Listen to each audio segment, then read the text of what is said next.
Shalom semuanya. Puji Tuhan ya, hari ini kita bisa tetap beribadah kepada Tuhan. Saya percaya semua karena kasih Tuhan buat setiap kita. Walaupun di luar hujan deras, tapi kita tetap bisa ibadah. Amin. Nah, pagi hari ini saya mau bicara tentang bebas dari rasa ketakutan dan kekhawatiran.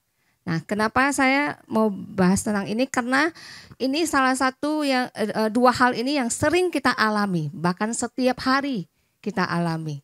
Ya, banyak sekali kita mengalami yang namanya ketakutan dan kekhawatiran, apalagi melihat kondisi keadaan yang ada dalam kehidupan kita, tantangan demi tantangan yang kita lihat. Kadang-kadang kita merasa takut dan khawatir ya. Ada begitu banyak ketakutan yang ada dalam hidup kita. Kita mungkin sebagai orang tua ya, saya sebagai orang tua juga banyak mikir gitu ya, khawatirnya buat anak-anak gitu ya. Nah apalagi kalau belum percaya Tuhan lebih lagi banyak khawatirnya ya. Nah banyak di antara kita mungkin juga merasa takut ya, anak-anak muda mungkin takut nggak berhasil di sekolahnya ya, anak-anak takut masa depannya, takut kalau yang masih single nih, yang masih single mungkin takut belum menikah nih yang sudah kepala berapa ini ya. Mungkin kita masih berpikir bagaimana ini ya, sudah waktu terus berlalu tapi belum ada juga jodoh yang datang. Banyak ketakutan yang ada di pikiran kita, dan ini yang memang selalu diserang iblis selalu nyerang pikiran kita dengan ketakutan dan kekhawatiran. Nah, bahkan juga kita sebagai orang tua kadang-kadang takut anak-anak mengalami jatuh sakit gitu ya. Kalau anak-anak sakit itu hati orang tua terasa sedih sekali ya. Kalau bisa pindah penyakitnya itu ke kita gitu. Nah, kita nggak banyak hal lah ya, ketakutan yang sering kita alami. Nah, bagaimana Tuhan juga mau setiap kita itu bebas dari rasa ketakutan dan kekhawatiran. Tuhan tidak mau kita terus merasa takut dan kekhawatiran menghadapi kehidupan ini. Amin. Amin. Nah, apa yang harus kita lakukan supaya kita bebas dari ketakutan ini? Nah, yang pertama, saya nggak tahu nih gimana. Gak bisa ya. Yang pertama, kita sadar bahwa rencana Tuhan dari awal itu buat setiap kita adalah rencana damai sejahtera. Katakan amin. Dalam Yeremia 29 ayat 11 dikatakan gini. Sebab, sama-sama kita baca 1, 2, 3. Sebab aku ini mengetahui rancangan-rancangan yang ada padaku mengenai kamu. Demikianlah firman Tuhan, yaitu rancangan damai sejahtera dan bukan rancangan kecelakaan, untuk memberikan kepadamu hari depan yang penuh harapan. Ini rencana Tuhan dari awal setiap kita. Tuhan gak mau hidup kita itu penuh dengan ketakutan, kekhawatiran. Karena dari awal Tuhan ciptakan kita itu bukanlah rancangan-rancangan yang jahat, rancangan-rancangan kecelakaan. Tapi Tuhan memberikan rancangan damai sejahtera. Kita perlu hari-hari ini yang namanya damai sejahtera. Katakan amin. Damai ini yang perlu kita miliki hari-hari ini. Melihat situasi, tantangan kehidupan hari demi hari, banyak kekhawatiran yang mungkin akan menyerang pikiran kita, ketakutan. Tetapi kita butuh yang namanya damai sejahtera ini. Dan dari awal Tuhan itu memberikan rencana awalnya buat setiap kita itu damai sejahtera. Artinya yang baik. Nah, dikatakan dalam firman Tuhan, semua yang baik itu datangnya dari Tuhan. Tuhan gak ingin memberikan kecelakaan, ya, tidak hal-hal buruk dalam hidup kita. Tuhan tidak punya rencana seperti itu. Karena Dia Bapa yang baik. Amin. Nah, di dalam Yohanes 14 ayat 27, kalau memang bisa ditampilkan, coba ditampilkan. Yohanes 14 ayat 7, coba kita buka. Kalau ada yang punya Alkitab. Nah, dikatakan kalau ada bisa tampilkan di layar. Kalau nggak bisa, kita buka Alkitab kita, Yohanes 14 ayat 27, sama-sama kita baca kalau sudah dapat. 1, 2, 3. Damai sejahtera ku tinggalkan kepadamu, damai sejahteraku kuberikan kepadamu. Dan apa yang kuberikan tidak seperti yang diberikan oleh dunia kepadamu. Janganlah gelisah dan gentar hatimu. Nah, damai sejahtera yang Tuhan berikan ini damai yang luar biasa. Katakan amin. Damai yang tidak pernah kita temukan di dalam tidak pernah kita temukan dalam dunia ini. Maksudnya tidak seperti yang dunia berikan. Ya, mungkin waktu kita jalan-jalan kita senang, kita merasa damai, tapi itu cuma sebentar. Tetapi damai yang Tuhan berikan itu stay, tinggal. Ya, dan Tuhan bilang begini, damai sejahtera kuberikan kepadamu dan apa yang kuberikan tidak seperti yang dunia berikan. Maka dibilang dipesan supaya kita jangan gelisah dan gentar hati kita. Katakan amin. Nah, damai ini yang perlu kita miliki. Kalau misalnya kita lagi pikirannya kacau, lagi diserang oleh ketakutan, kekhawatiran, mari minta damai sejahtera itu turun. Amin. Nah, waktu murid-murid waktu ketakutan tiba-tiba Yesus datang dengan dia dikatakan shalom peace, damai sejahtera turun bagimu. Karena Tuhan tahu hanya kedamaian yang dari Tuhan itulah yang dapat menenangkan hati kita. Amin. Hanya kedamaian itu yang bisa buat kita tenang. Ya, makanya banyak orang stres, ya, depresi, ya, bahkan beberapa waktu yang lalu saya baca berita bahwa ada anak muda yang melakukan hal bunuh diri gitu. Nah, itu bagaimana kok bisa terjadi? Ya, karena mungkin di dalam pikiran dia serang oleh ketakutan, kekhawatiran yang dia tidak bisa atasi. Nah, tetapi kalau kita punya Tuhan dan Tuhan berikan damai sejahtera, itu akan membuat kita tenang. Walaupun mungkin di luar gonjang-ganjing dengan situasi yang tidak stabil gitu, tapi di sini ini kita tenang, aman. Amin.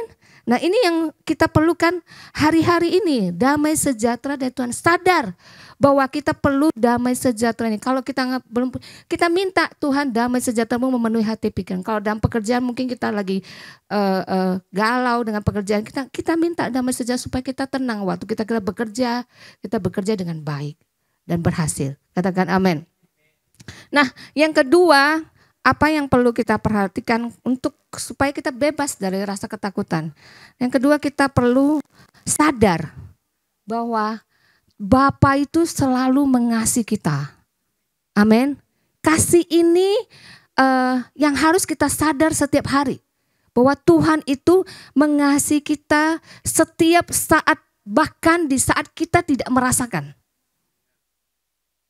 Bahkan ketika kita tidak merasakan, Tuhan itu ada. Dia mengasihi kita. He loves you so much. Amin.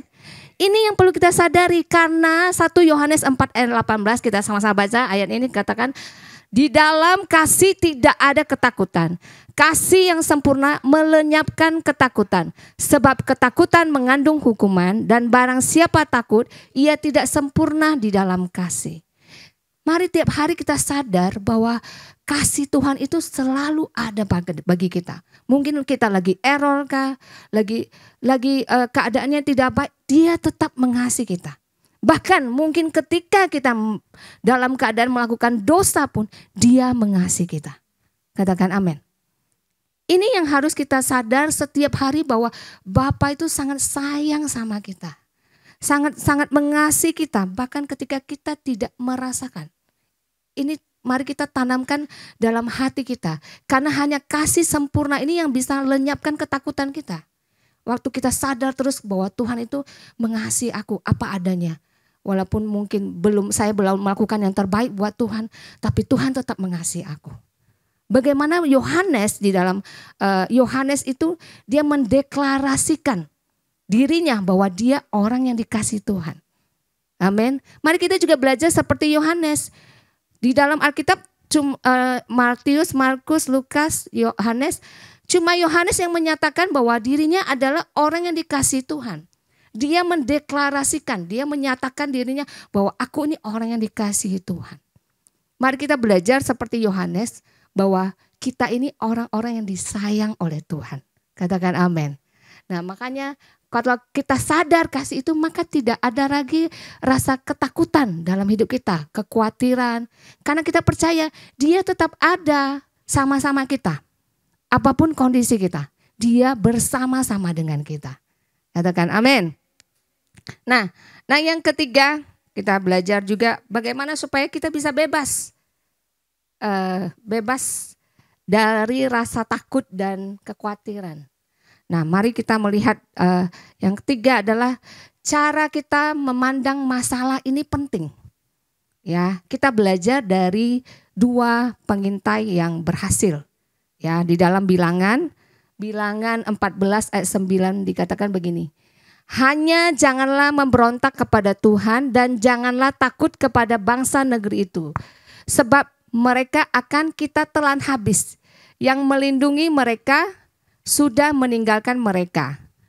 Sedang Tuhan menyertai kita, janganlah takut kepada mereka.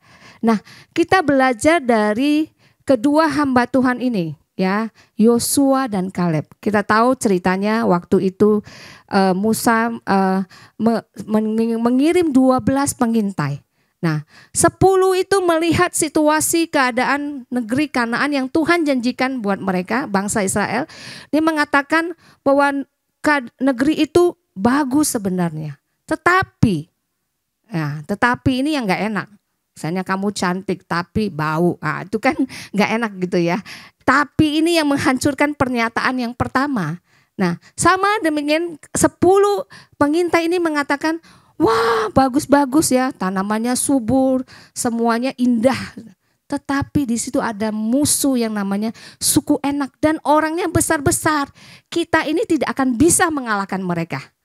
Karena kita ini kayak belalang. Nah, lihat cara pandang 10 pengintai ini. Dia membesarkan masalah dia dan dia mengecilkan diri dia. Bagaimana dia melihat dirinya adalah seekor belalang. Padahal kita ini orang-orang yang berharga di hadapan Tuhan. Amin. Bukan belalang gitu loh. Nah, dia menggambarkan dirinya, mereka menggambarkan 10 orang ini menggambarkan mereka itu belalang. Nah, tapi ada 2 yang berbeda. Cara dia melihat situasi. Memang kalau mereka melihat hal yang sama.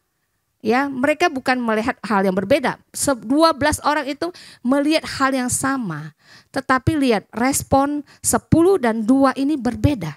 10 itu mereka ketakutan, tetapi yang 2 ini tidak takut. Nah, kenapa? Nah, karena mereka melihat dengan cara pandang yang berbeda, bukan seperti 10 pengintai tadi. Mereka kalau 10 pengintai tadi menggambarkan diri mereka seperti belalang, tetapi dua orang yaitu Yosua dan Kaleb ini mereka dengan iman mengatakan jangan takut, sebab mereka akan kita telan habis. Dia melihat musuh itu seperti makanan. Nah, beda ya. Tadi kalau 10 orang itu dia melihat wah besar musuhnya. Dan kita pasti gak bisa mengalahkan, kita ini belalang. Tetapi yang 2 ini dia melihat musuh itu seperti makanan. Dia katakan nanti kita akan telan habis. Nah, kita akan makan habis mereka. Nah, jadi cara respon kita terhadap setiap masalah itu penting. Sehingga kita waktu menghadapi setiap tantangan, masalah yang ada datang dalam kehidupan kita, kita tidak takut, kita tidak khawatir. Amin. Kita belajar dari dua orang ini, Yosua dan Kaleb. Sehingga hanya dikatakan hanya Yosua dan Kaleb lah yang masuk dalam perjanjian, dalam tanah Kanaan, ya, dalam janjinya Tuhan. Tetapi yang lain semua tidak. Kenapa? Karena mereka melihat masalah mereka dengan berbeda. Nah, mari kita belajar meresponin setiap masalah kita itu dengan benar. Amin. Meresponi ini penting. Waktu kita melihat masalah itu bukan sebagai suatu tantangan yang akan meruntuhkan kita atau menjatuhkan. Tapi masalah itu bisa menjadi berkat bagi setiap kita. Amin. Masalah itu, makanya suka ada yang bilang di balik masalah itu ada berkat. Katakan amin. Bahkan di balik masalah kita akan semakin mengerti, mengenal apa sih maksud dari masalah itu. Di balik masalah ada hikmat Tuhan yang turun bagi setiap kita. Ada jalan keluar bagi setiap kita. Oleh sebab itu jangan tengking masalah. Amin. Jangan tengking, wah Tuhan kalau bisa Tuhan jangan ada masalah dalam kehidupan. Jangan tengking. Karena masalah juga bisa mendewasakan setiap kehidupan kita. Amin. Nah, ini yang ketiga, bagaimana cara pandang kita, respon kita terhadap masalah. Sehingga kita itu tidak takut menghadapi situasi, keadaan yang terjadi dalam kehidupan kita. Nah, yang keempat ini poin yang saya mau highlight gitu ya. Yaitu sadari bahwa peperangan kita itu milik Tuhan. Amin. The battle belongs to God. Peperangan itu milik Tuhan, bukan punya kita. Kadang-kadang kita kan suka berpikir, wah ini saya harus selesaikan nih setiap masalah dengan kekuatan kita. Nah, Tuhan mau kita menyadari bahwa peperangan ini bukan milik kita, tetapi peperangan itu milik Tuhan. Nah, di dalam 1 Samuel 17:47 dikatakan begini, dan supaya segenap jemaat ini tahu bahwa Tuhan menyelamatkan bukan dengan pedang dan bukan dengan lembing, sebab di tangan Tuhanlah pertempuran dan Ia pun menyerahkan kamu ke dalam tangan kami. Nah, kenapa Daud bisa memenangkan peperangan waktu dia perang bersama dengan Goliat? Nah, gimana kita tahu ceritanya? Goliat waktu itu menghina bangsa Israel, kemudian datanglah si Daud ya, yang masih pipinya kemerah-merahan, ya masih culun-culun gitu ya, masih culun-culun gitu, masih kecil dan dikatakan dia kecil gitu loh, sehingga pakai baju perang aja susah gitu, berat buat dia. Nah, bagaimana kok dia seorang yang begitu kecil gitu loh, kalau di pandangan mata Goliat apalagi ya. Kok bisa dia memenangkan peperangan itu? Nah, dikarenakan karena Daud ini mengerti, dia sadar karena Daud ini sudah sering latihan waktu dia menggembalakan 2-3 ekor. Ya, waktu dia menggembalakan 2-3 ekor dombanya itu, dia sadar waktu dia jaga domba itu, dia tahu peperangan dia itu bukan milik dia, Tuhan yang tolong dia. Ya, makanya dia bisa mengalahkan singa. Bagaimana seorang, kalau kita lihat perawakan Daud itu kan kecil. Gimana kok dia bisa mengalahkan singa, beruang yang menghantam domba-dombanya. Saya percaya dia punya pemikiran yang bahwa setiap apapun yang datang dalam kehidupan, dia tahu itu bukan peperangan dia, tapi peperangan Tuhan. Amin. Nah, ini dia katakan sebab di tangan Tuhanlah pertempuran. Kalau bahasa Inggrisnya the battle is belong to God. Ya. Peperangan itu milik Tuhan, makanya dia bisa menang. Makanya dia pakai alat bukan pedang, bukan lembing untuk mengalahkan si Goliat. Dia bukan pakai peralatan senjata yang hebat untuk mengalahkan Goliat. Sedangkan orang Goliat pakai senjata dengan lengkap gitu ya, bahkan dengan baju tentara yang lengkap gitu semuanya. Nah, tapi Daud nggak pakai alat-alat seperti itu. Makanya kenapa? Makanya dia cuma pakai 5 batu, ya, ketapel, ya. Karena dia tahu bukan dia yang berperang melawan Goliat, ada tangan Tuhan yang besar yang melawan Goliat. Katakan amin. Bukan dia gitu loh. Dia sadar bahwa peperangan dia itu bukan milik dia. Dia tahu Tuhan yang berperang gantikan dia. Makanya dia pakai alat sederhana, karena alat sederhana pun Tuhan bisa pakai dengan ajaib untuk mengalahkan musuh-musuh. Katakan amin. Jadi kalau kita sadar dalam kehidupan kita bahwa bukan kita yang berperang, makanya jangan pakai kekuatan kita, pakai usaha kita, pakai segala cara kita untuk menyelesaikan masalah. Mari kita belajar sadar bahwa setiap tantangan dalam kehidupan, Tuhanlah yang berjalan di depan kita, Tuhanlah yang memimpin kehidupan kita. Maka kita waktu kita berjalan bersama Tuhan, maka kita gak akan takut dan khawatir. Amin. Nah, kita belajar lagi di 2 Tawarik 20 ayat 15. Minggu lalu saya ada singgung. Nah, bagaimana Yosafat waktu diserang musuh yang begitu besar, dikatakan laskar yang besar. Berarti musuhnya ini bukan musuh yang kecil. Sama seperti Goliat juga mungkin. Besar-besar ya. Nah, dan sedangkan tentaranya orang Israel itu sedikit. Kalau dihitung-hitung di kalkulator semuanya pasti mereka kalah. Nah, apa yang dikatakan oleh Raja Yosafat, apa yang dikatakan Tuhan kepada Raja Yosafat. Saya sebelum ini saya rindu kita baca deh ya. 2 Tawarik, yuk sama-sama kita baca yuk. 2 Tawarik kita buka firman Tuhan. 2 Tawarik 20.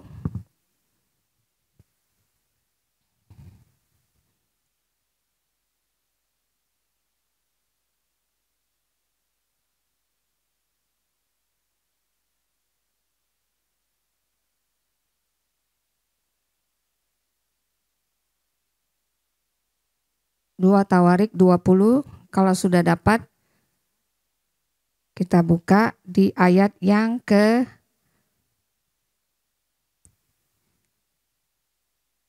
sebentar ya, yang ke-12. Di sini dikatakan, ya Allah kami, tidakkah engkau akan menghukum mereka? Karena kami tidak mempunyai kekuatan untuk menghadapi laskar yang besar ini yang datang menyerang kami. Kami tidak tahu apa yang harus kami lakukan, tetapi mata kami tertuju padamu. Nah, waktu mereka bingung mau ngapain gitu. Di sini dikatakan tidak tahu apa yang harus lakukan, berarti bingung dong ya. Aduh, nggak tahu mau ngapain nih. Tiba-tiba datang masalah besar dalam kehidupan kita, kita bingung nih mau ngapain. Nah, tapi dia bilang begini, tetapi mata kami tertuju padamu.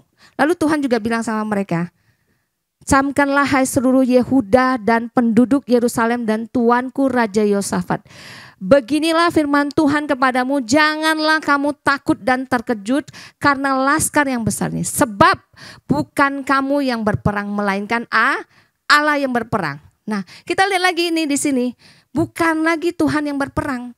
Bukan lagi kita yang orang Israel yang berperang, tetapi Tuhan yang berperang bagi mereka. Nah, kita belajar bagaimana kalau kita sadar bahwa peperangan ini milik Tuhan, maka kita akan mengalami kemenangan demi kemenangan dalam hidup kita. Amin. Nah, ini juga sama, dan saya baca ya, semua dari perjanjian lama, dimulai dari Musa, semua waktu mereka berperang, bangsa Israel, itu kalau kita baca satu-satu, semuanya itu dikatakan bahwa Tuhan yang berperang bagi mereka loh. Coba searching di Alkitab Bapak Ibu Saudara, Tuhan berperang. Pasti dari awal itu Tuhan bilang ini, jangan takut. Bukan kamu yang berperang, aku yang berperang. Seringkali bahkan Tuhan yang buat musuh-musuh itu sendiri ngacir sendiri. Bahkan mereka saling pukul-pukulan, akhirnya nggak jadi perang sama Israel. Artinya itu Tuhan yang berperang bagi bangsa Israel. Dan kalau bangsa Israel punya Tuhan seperti saya percaya, kita juga sama. Tuhan, kita menyembah Tuhan yang sama, Tuhan yang besar, amin. Tuhan yang berperang bagi kita semua. Oleh sebab itu, menghadapi setiap situasi tantangan kehidupan kita, apapun itu, entah penyakit kah, ya bisnis kita, usaha kita, pekerjaan kita, rumah tangga kita, anak-anak kita, mari kita jalani kehidupan kita jangan dengan takut dan gentar, amin. Tapi dengan percaya bahwa Tuhan yang berperang melawan setiap musuh-musuh kita, tantangan kita. Tuhan yang berjalan di depan kita. Kita tidak sendiri. Amin. Ini hebatnya kita punya Tuhan yang luar biasa. Tuhan gak pernah tinggalkan kita sedetik pun. Ya, janji Tuhan, aku menyertai engkau senantiasa. Jadi jangan pernah takut, dikatakan jangan takut dan gentar menghadapi laskar yang besar. Saya nggak tahu Bapak Ibu mengalami situasi apa dalam kehidupan Bapak Ibu Saudara. Percaya, mari sadar bahwa peperangan yang sedang kita alami saat ini adalah milik Tuhan. Sadar itu bahwa Tuhanlah yang berjalan di depan kita. Katakan amin. Nah, kemudian ada lagi banyak yang dicerita Alkitab bahwa Tuhan yang berperang. Contoh tembok Yeriko, ya, bagaimana mereka harus melawan Yeriko. Nah, tapi Tuhan cuma bilang gini, udah kalian jalan aja 7 kali dengan sorak-sorai pujian gitu. Waktu mereka berjalan tiba-tiba Tuhan yang runtuhkan. Nah, begitu hebatnya, luar biasanya Tuhan kita yang kita sembah. Enggak lagi kita yang melakukan. Oleh sebab itu jangan coba kita mengandalkan diri kita. Jangan mau kita berusaha mencoba pakai kekuatan kita. Karena Tuhan yang bekerja bagi setiap kita. Katakan amin. Nah, kemudian Keluaran 14 ayat 14. Sama-sama kita baca ayat ini. 1, 2, 3. Tuhan akan berperang untuk kamu dan kamu akan diam saja. Nah, diam loh. Tuhan suruh kita diam. Bukan berarti kita malas-malasan. Diam di arti ini rest. Rest itu still, be still, tenang. Ya kadang-kadang kalau kita punya masalah, kita ini gerasak-gerusuk. Nggak tahu bahasa apa ini ya, gerasak-gerusuk. Kita ini nggak tenang gitu loh. Waduh Tuhan bisa nggak ya semuanya terselesaikan nggak? Belum lagi ini satu tuntutan ini, tuntutan ini. Kayaknya kita tuh nggak tenang. Gelisah, galau. Apalagi istilah sekarang ini banyak banget ya istilah-istilahnya gitu. Nggak tenang. Tidak ada ketenangan dalam diri kita. Nah, waktu kita sadar bahwa Tuhanlah yang berperang, di sini katakan Tuhan kasih pesan buat setiap kita, Tuhan yang akan berperang untuk kamu dan kamu akan diam saja, tinggal nonton. Nonton. Kalau kita lihat sepak bola itu nonton aja, nonton. Yang menang mereka yang lawan kan. Habis itu kita yang bersorak-sorak kan. Nah, seperti itu Tuhan mau setiap kita nonton saja, diam. Be still. Karena waktu kita tinggal tenang, disitulah terletak kekuatannya. Amin. Firman Tuhan berkata, dalam tinggal tenang terletak kekuatan. Ada satu kekuatan yang luar biasa di dalam diri kita waktu kita tenang. Karena kita manusia terbiasa melakukan, ya setiap ada apa kita harus cari solusinya dengan cara manusia. Nah, tadi kita belajar juga bagaimana ketika Yosafat dengan tentara yang begitu besar. Dia bukan cari pertolongan dari manusia atau ini gimana. Tetapi yang pertama itu dia datang kepada Tuhan. Amin. Waktu kita dihadapin oleh masalah-masalah dalam kehidupan kita. Mari kita belajar yang pertama kita itu datang sama Tuhan. Seperti Raja Yosafat tadi. Waktu mengalami tentara yang begitu besar. Dia bukan cari manusia, cari pertolongan sana sini.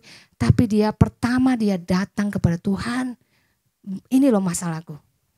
Nah, waktu Tuhan dengar apa yang dikeluhkan oleh Yosafat, Tuhan bilang, tenang, jangan takut. Bukan kamu yang berperang, tapi aku yang berperang bagi kamu. Hebat Tuhan kita, amin. Nah, ini diam ini kita perlu belajar untuk tenang. Belajar untuk diam, biarkan Tuhan yang bekerja dalam kehidupan kita. Kadang-kadang kita gemes, waduh Tuhan ini sudah jatuh tempo nih, kok belum ada tanda-tanda ya. Waduh Tuhan ini gimana Tuhan. Kita sudah kayak udah di ujung tanduk, kok belum ada pertolongan Tuhan. Nah tapi Tuhan mau kita belajar di dalam Yeremia, kita belajar 17 ayat 5 mengatakan, mari kita belajar mengandalkan Tuhan sepenuhnya. Biarkan dia yang bekerja dan menolong setiap kita. Amin. Kalau orang lagi tenggelam ya. Nah kalau kita lihat orang tenggelam gitu, kita mau tolong nih, tapi dia bergerak terus. Apakah bisa ditolong? Gak bisa. Bahkan dua-duanya yang ditolong dan bisa sama-sama tenggelam. Nah apa yang harus dilakukan oleh yang tenggelam tadi? Dia harus tenang. Harus tenang dia, baru bisa ditolong. Nah Tuhan mau setiap kita itu diam, tenang, maka tangan Tuhan akan turun bekerja bagi setiap kita. Katakan amin. Nah saya belajar ya bagaimana kita itu harus rest. Rest itu bukan berarti tidak melakukan aktivitas apapun ya. Jangan salah kaprah, jangan salah artikan. Oh berarti saya tuh gak usah ngapa-ngapain. Tidur aja seharian di rumah gitu. Yang gak usah ngapa-ngapain. Biar aja bodoh amat Tuhan lah yang bekerja gitu. Bukan begitu. Tetapi diam atau rest di sini mengartikan begini. Bahwa dalam pikiran kita ini rest, tenang. Nah saya belajar waktu anak saya Samuel ya, mohon izin ya Mami saksikan. Nah bagaimana waktu itu dia dalam struggle dalam sekolah ya, waktu itu masih SD. Nah kadang kita orang tua ya, apalagi mama gitu ya, sangat kepikiran kalau anaknya sekolahnya bagaimana, belum capai seperti apa yang kita inginkan ya. kadang-kadang kita yang stres gitu. Nah, sampai kadang-kadang saya dipanggil ya, saya hadap gitu ya. Saya hadap gitu. Dan ya gurunya menceritakan begini-begini, iya kita sama-sama yuk teacher, ya sama-sama kita kerjakan buat Samuel ini. Dan di saat itu saya waktu terakhir pernah sekali, waktu itu kelas 4 saya ingat. Itu saya dikasih deadline mau ujian. Besok mau ujian dia baru kasih tahu, gurunya baru kasih tahu kalau ibu nggak kejar ini ya, ini bakal tinggal. Wah, itu kayak berita yang langsung menghantam saya tuh, waduh stres. Bagaimana saya kejarnya dalam kurun 2 hari? Bagaimana saya kejar dia belajarnya? Saya stres. Wah, saya tuh kayak wah nggak bisa nih, saya harus bikin jadwal benar nih buat si Sam nih. Harus bikin 1, 2, 3 nih, harus belajar. Sampai itu ya saya paksa dia belajar dari pagi sampai malam. Itu karena saya stres gitu ya, karena saya nggak tenang gitu. Saya tuh takut terjadi apa-apa di sekolahnya, nanti dia kalau misalnya tinggal gimana, malunya gimana. Karena saya stres ya, tapi karena saya stres saya tekan dia. Saya tekan dia, kamu ya belajar dari pagi sampai malam. Saya cuman istirahat pada waktu jam makan. Jam 12 saya kasih makan, tak istirahat sebentar. Oke, setengah jam apa 1 jam. Oke, habis itu lanjut lagi. Saya kasih hafal 1, 2, 3. Jam 6 sore makan lagi. Habis itu lanjut lagi belajar. Segitu stresnya saya ngajarin dia. Sampai akhirnya pun tidak menghasilkan apa-apa. Kenapa? Karena yang stres ngajar, sama yang belajar juga stres gitu loh. Nah, kalau yang belajar juga stres gimana menghasilkan sesuatu gitu loh. Nggak akan ada hasil yang maksimal gitu loh. Nah, akhirnya suatu ketika kayak ada suatu impresi, kamu itu tenang kok, tenang. Kamu itu nggak tenang, buat dia juga nggak bisa belajarnya. Kalau kamu press dia akan semakin blank gitu. Beneran. Semakin dia nggak dapat apa-apa. Saya tanya lagi, nggak bisa. Tanya lagi, hafal lagi, apa yang dihafalkan malah lupa semua gitu. Kenapa? Karena ada tekanan stres itu saya tekan ke dia. Akibatnya dia juga stres. Nah akhirnya sampai suatu kita saya lepaskan sama Tuhan. Tuhan, saya lepaskan dia buat Tuhan. Saya nggak tahu, tapi saya percaya Tuhan, dia milikmu, dia anakmu, Tuhan yang bekerja buat dia. Dan benar. Nah, sewaktu saya sudah nggak khawatir, saya sudah biasa setiap ujian saya yang sibuk gitu loh. Kayaknya mamanya yang sekolah gini ya, bukan anaknya yang sekolah. Saya yang sibuk, PR-nya semua, saya yang sibuk. Karena saya nggak tenang. Tetapi waktu saya lepaskan sama Tuhan, hari ini saya melihat hasil yang luar biasa. Dan saya melihat Tuhan bekerja dalam dirinya. Dia mulai mengerti apa menjadi bagian dia, tugas dia. Saya nggak perlu lagi nyuruh-nyuruh, ini PR ini, saya nggak perlu lagi. Kenapa? Waktu saya lepaskan sama Tuhan, saya biarkan Tuhan yang bekerja. Dan benar, Tuhan yang bekerja bagi dia. Dan hari ini saya melihat hasil ujiannya dia luar biasa. Amin, puji Tuhan. Nah ini yang kita perlu belajar tentang rest, ketenangan yang dari dalam ini yang penting, ya, ketenangan yang dari dalam. Makanya tadi dari awal saya bilang bahwa kita perlu damai sejahtera dari Tuhan. Damai sejahtera ini yang membuat kita itu tenang, calm down.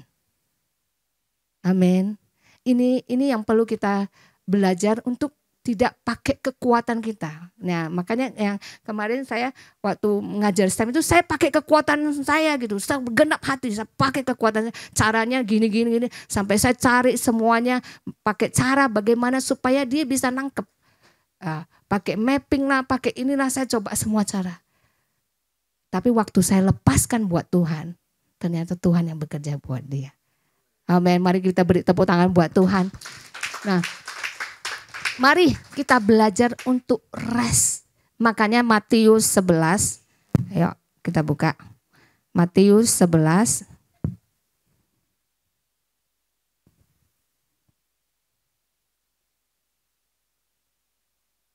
Ayat 28, 29, 30. Kalau sudah dapat kita baca sama-sama. Matius 11 ayat 28, 29 dan 30 sama-sama 1, 2, 3. Marilah kepadaku semua yang letih lesu dan berbeban berat, aku akan memberi kelegaan kepadamu. Pikulah kuk yang kupasang dan belajarlah kepadaku, karena aku lemah lembut dan rendah hati, dan jiwamu akan mendapat ketenangan. Sebab kuk yang kupasang itu enak dan bebanku pun ringan. Kata Tuhan, mari datang kepadaku, engkau yang letih, mungkin capek kerja ya, pagi, siang, malam kerja, waduh. Ya sampai kita capek, letih, akibatnya di rumah jadi emosi. Ya Tuhan bilang, engkau yang letih, lesu, berbeban berat, waktu kerja, waktu kita jualan, kita bisnis, belum ada hasil dan membuat kita tuh makin capek dengan hasilnya itu. Tuhan bilang, mari datang kepadaku. Datang kepadaku, aku akan memberi kelegaan kepadamu. Kelegaan di sini bahasanya rest. Rest. Aku akan memberikan rest kepadamu. Dan di sini dikatakan, pikulah kuk yang kupasang dan belajarlah kepadaku, karena aku lemah lembut dan rendah hati, dan jiwamu pun akan mendapat ketenangan. Di sini juga ketenangan itu juga rest. Tenang. Nah, mari untuk menghadapi setiap situasi dalam kehidupan kita, dalam rumah tangga, anak-anak, sekolah, apapun, mari kita belajar datang sama Dia dan lepaskan buat Tuhan setiap masalah-masalah kita. Jangan pegang erat-erat. Katakan amin. Jangan pegang erat-erat, masa serahkan. Kalau kita udah serahkan, ya udah serahkan. Jangan pegang lagi buntutnya. Kadang kita nih, waktu itu kan saya serahkan sama Tuhan, saya serahkan. Tapi saya masih pegang buntutnya. Saya masih pengen terus pakai cara-cara saya. Tetapi waktu kita menyerahkan total sama Tuhan, lihat Dia yang berperang bagi kita dan kita akan terus mengalami kemenangan demi kemenangan. Katakan amin. Sebab kita ini orang-orang menang loh. Kita ini orang-orang yang menang. Bahkan dikatakan lebih dari pemenang. Lebih dari pemenang gini. Bukan kita yang tanding, tapi kita yang dapat piala. Itu orang yang lebih dari pemenang. Ya, bukan kita yang tanding, bukan kita yang perang, tapi kita dapat hasil perang itu. Nah, ini lebih dari pemenang. Katakan aku lebih dari pemenang. Nah, mari kita belajar. Yang pertama, bagaimana supaya kita bebas dari segala kekhawatiran, ketakutan yang melanda kehidupan kita. Yang pertama, sadari bahwa ada damai sejahtera yang tinggal dalam diri kita. Yang kedua tadi apa? Sadari bahwa kasih Tuhan itu luar biasa. Kasih Tuhan itu selalu ada kepada kita dalam setiap waktu. Bahkan ketika kita tidak merasakannya. Karena perasaan itu bisa bohong. Perasaan kita itu suka bohongin kita. Karena kita bilang, Tuhan ada gak ya? Kayak saya gak merasakan Tuhan tuh sayang sama aku. Kenapa sih Tuhan izinkan masalah ini datang padaku? Kayaknya Tuhan nih gak sayang sama aku deh. Nah itu perasaan-perasaan yang membohongi kita. Padahal Tuhan katakan bahwa kita ini anak-anak yang dikasihi. Amin. Nah sadari bahwa kita ini anak-anak kesayangan Tuhan. Jadi setiap kali kita mengalami lembah kekelaman atau kita lagi dalam keadaan yang down, ingat kembali kasih Tuhan. Ingat kembali kasih-Nya yang begitu besar buat setiap kita. Dia angkat kita menjadi anaknya. Bagaimana Dia membebaskan kita, menebus kita.